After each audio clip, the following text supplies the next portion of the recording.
sections, and it tends to maybe smooth everything out a little bit too much. So we could maybe use the genetic algorithm to get a better fit to those interior control points from this stage here. So that's the first method of directly fitting the surface to the markers. Alternatively, if I've got curves, I could generate a surface directly from those curves.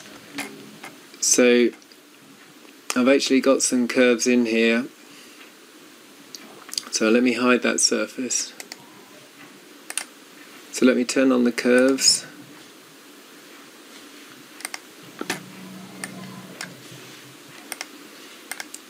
And so here I've got the 4 edge curves that are fitted to those markers.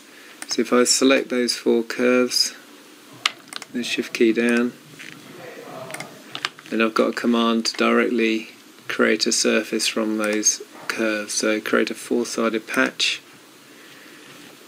and that will automatically generate that surface. And again, I could either use that directly, or if I wanted a better fit to these interior markers, I could use the genetic algorithm. So now we can look at the final method, which is basically skinning a surface through a number of section curves, or curves that define the cross-section of the surface shape we're after. So this requires the markers to be structured on sections in a similar way as we've been using to generate the tri-mesh. We then fit curves to those marker sections and then skin a surface through those curves. So now we're going to look at how we can skin a surface through a number of section curves. So as you can see here, I've already got my markers all sorted into sections, and then correctly on each section you can see the markers are connected with straight lines and the bold markers at the bottom of each section. So I can actually select all my markers, and in the curves menu I can fit curves to marker stations. And you can see here I've got generated 15 curves with the control points here. I can now lock those curves to make it easier to select, and then if I select each of those curves with the shift key held down, I need to select them in the longitudinal order.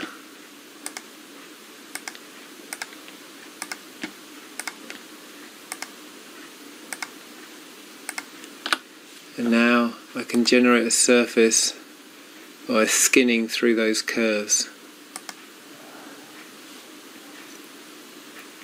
So I want to use the selection order, and I've got a few extra options here. So I know I probably want about a longitudinal stiffness of something like 6, and maybe 4 or 5 for the transverse one.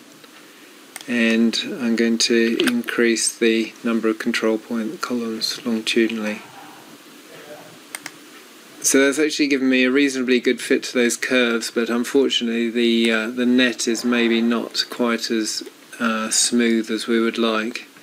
However, it then does depend what you want to do with that surface. If it's just to calculate hydrostatics, that may be sufficient. Delete that surface. So we can select all the curves again, go to the surface menu and skin through those curves. So we can see what happens if we give an exact fit.